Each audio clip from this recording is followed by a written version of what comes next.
आज जो मैं सुनाने जा रहा हूं, ये वृंदावन की सच्ची घटना है। इसे आंखें बंद करके सुनिएगा ताकि आपको ठाकुर जी के साक्षात दर्शन हो। हरे कृष्ण दोस्तों, मैं हूं अनुज शर्मा। बात बहुत साल पहले की है। चांदनी रात थी। मंदिर के द्वार बंद हो गए थे। धीरे धीरे बाजार भी बंद होने लगा। चारों तरफ चांद की चांदनी छाई हुई थी। चांद की रोशनी में यमुना नदी, भगवान का भवन, मां राधा रानी का महल, कुंज की गलियां, पेड़ पौधे, निधिवन बहुत सुंदर लग रहा था। ठंडी ठंडी हवा चल रही थी। कुछ एक लोग पान की दुकान पर खड़े थे। पान की दुकान से एक व्यक्ति अपने घर की तरफ बढ़ा और उसने देखा कि रात्रि के 11 बज चुके हैं। सारा बाजार बंद है, सुनसान गलियां हैं, लेकिन एक दुकान से रोशनी आ रही है। एक मिठाई की दुकान, हलवाई की दुकान। वो व्यक्ति वहां गया और उसने देखा कि एक बूढ़े बाबा लड्डू बना रहे हैं। तो इस व्यक्ति ने कहा कि बाबा, रात के 11 बज गए हैं, आप अब भी मेहनत कर रहे हैं, घर जाइए, बहुत रात्रि हो गई है। बाबा ने हंसते हुए कहा कि बेटा, पापी पेट का सवाल है, काम तो करना ही पड़ेगा। सुबह किसी का ऑर्डर है, इसलिए लड्डू बना रहा हूं। तो इस व्यक्ति ने हरे कृष्ण बोला, राधे राधे बोला और चला गया। बाबा लड्डू बनाने में व्यस्त हो गए। लड्डू बना रहे थे, थोड़े से और बाकी थे बनाने। सहसा ध्यान आया उनको कि आज लड्डू बनाने में इतना व्यस्त हो गया, काम का इतना बोझ हो गया कि रोज मंदिर बंद होने से पहले ठाकुर जी के दर्शन करने जाता था, आज तो मैं वहां भी नहीं गया।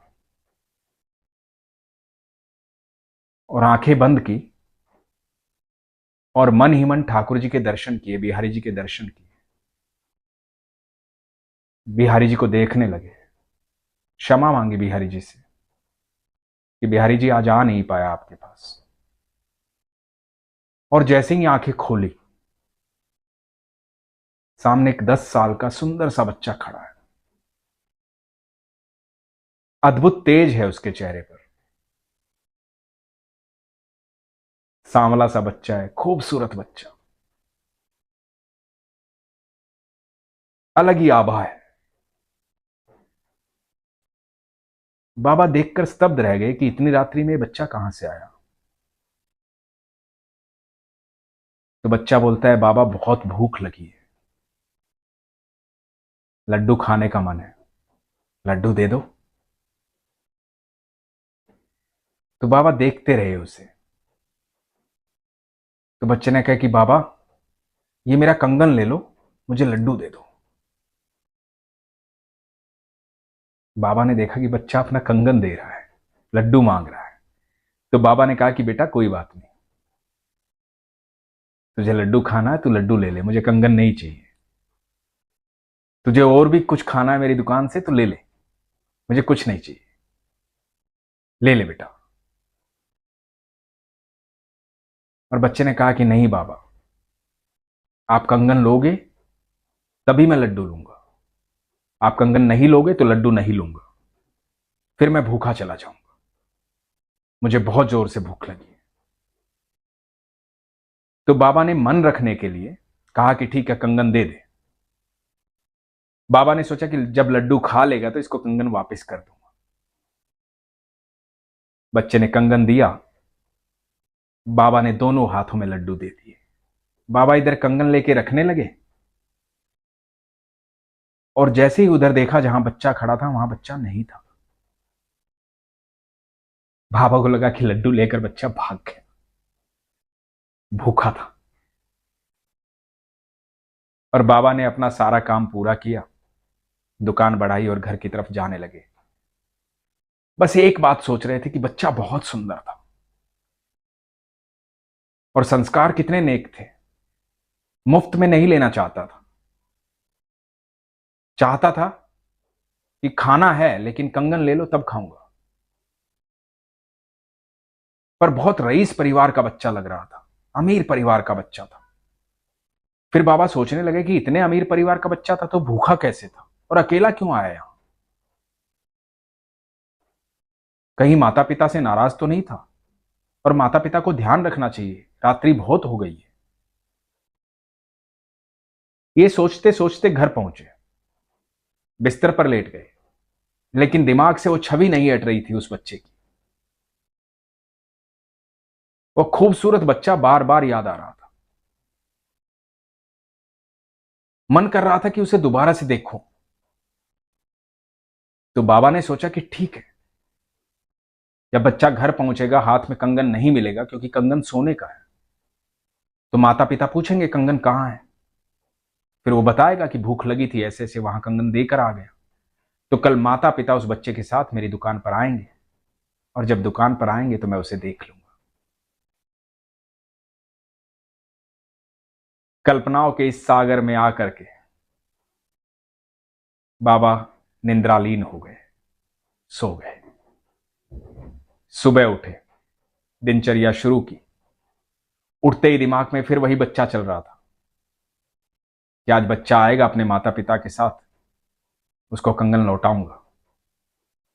और कुछ दिमाग में चल ही नहीं रहा था। बड़ी कोशिश की दिमाग को शांत करने की, लेकिन हो ही नहीं रहा। बार बार बच्चा ध्यान में आ रहा है।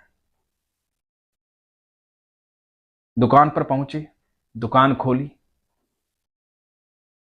अपना पूजा पाठ किया, सारा काम किया, दुकान पर बैठ गए, सोचे जा रहे हैं कौन था बच्चा, आया नहीं अभी तक। इतने में देखा कि मंदिर के भंडारी जी जो है वो दुकान के सामने से जा रहे हैं घी लेने। घी का पात्र उनके हाथ में। तो बाबा की आदत थी रोज की, भंडारी जी को आवाज दी, जय हो बिहारी जी की, कैसे हो भंडारी जी? तो भंडारी जी ने जवाब दिया, जय हो बिहारी जी की, ठीक हूं बाबा। तो बाबा को लगा कि भंडारी जी उदास है। भंडारी जी को बोले, क्या हुआ भंडारी जी, बड़े उदास लग रहे हैं आप, ऐसा तो कभी नहीं देखा आपको। तो भंडारी जी बोले, क्या बताएं बाबा, ठाकुर जी का कंगन चोरी हो गया है। कल मैंने अपनी आंखों से देखा था, उनके दोनों हाथों में कंगन थे, आज एक ही हाथ में कंगन है। पता नहीं कौन चोरी करके ले गया ठाकुर जी का कंगन।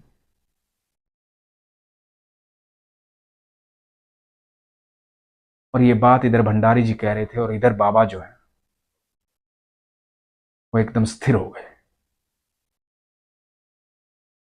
तो भंडारी जी ने देखा कि ये क्या हुआ। बाबा के चेहरे पे पसीना ही पसीना, होठ कांप रहे हैं, बोलना चाह रहे हैं, बोल नहीं पा रहे हैं, शरीर कांप रहा है। बाबा को एहसास हो चुका था कि ठाकुर जी से मिल चुके हैं। ठाकुर जी आए थे अर्धरात्रि में, लेकिन कैसे बोले? ठाकुर जी को देखने के बाद जुबान कहां रह जाती है आदमी के मुंह में। तो ठाकुर जी हैं, उनकी ऊर्जा ही अलग है। पूरा ब्रह्मांड उनकी ऊर्जा से चलता है, तीनों लोक उनकी ऊर्जा से चलते हैं। उन्हें देखने के बाद बोले कैसे कोई? भंडारी जी ने कहा, क्या हुआ बाबा? बड़े कांपते हाथों से वो कंगन उठाया, भंडारी जी से पूछा, क्या ये ठाकुर जी का कंगन है? और भंडारी जी बोले, बाबा आपके पास कहां से आया, यही ठाकुर जी का कंगन है। बाबा ने सारा वृतांत बताया, आंखों से अश्रु बह रहे थे। बता रहे थे, मेरे कन्हैया रात को आए थे मेरे पास, भूखे थे मेरे कन्हैया, बोले कंगन ले लो बाबा, मुझे लड्डू खाने हैं। कंगन नहीं लोगे तो लड्डू नहीं लूंगा, भूखा चला जाऊंगा। और बाबा रोते रहे, सारी बात बताते रहे। भंडारी जी को याद आया कि कल रात्रि में ठाकुर जी को लड्डू का भोग ही नहीं लगाया था। और भंडारी जी कंगन लेकर के ठाकुर जी के पास वापस चले गए। इधर बाबा अपने कन्हैया को याद करते रहे। कृष्णा को याद करते रहे। यही माया है मेरे ठाकुर की। आप दिल से याद करो, वो प्रकट हो जाते हैं। वो कभी भी, कहीं भी, कैसे भी, किसी के पास भी आ सकते हैं। आप जानते नहीं हैं, आप सबके साथ वो हर पल रहते हैं। आप दिल से याद नहीं करते। और जब आप दिल से याद करोगे, आत्मा से याद करोगे, आप यकीन मानना ठाकुर जी आपके सामने आ जाएंगे। बाबा को याद आया था कि आज मंदिर नहीं गया, आंखें बंद करके मानसिक पूजा कर लेता हूं, मेरे ठाकुर को देख लेता हूं। जैसे ही ठाकुर का ध्यान किया, ठाकुर जी सामने। यही तो माया है उनकी। एक बार दिल से याद करके देखो, यकीन मानना ठाकुर जी आपके साथ खड़े होंगे। वो तो रहते हैं आपके साथ। उन्होंने श्रीमद् भगवत गीता में कहा है, मैं हर जीव के साथ साक्षी भाव में रहता हूं, हर पल रहता हूं। आप एक बार पुकार के तो देखो ठाकुर को। अपने आप आपको अनुभूति हो जाएगी कि कृष्ण आपके साथ है, प्रभु आपके साथ है। वो हमारे पिता हैं, हम उनके संतान हैं। हमसे बेहद प्रेम करते हैं। समस्याओं में उलझे रहते हो, समस्या का हल तो कृष्ण है। कृष्ण के साथ रहो, कृष्ण के पास रहो, समस्याएं रहेंगी नहीं। अपने विश्वास को मजबूत रखो, अपना ख्याल रखो। हरे कृष्ण।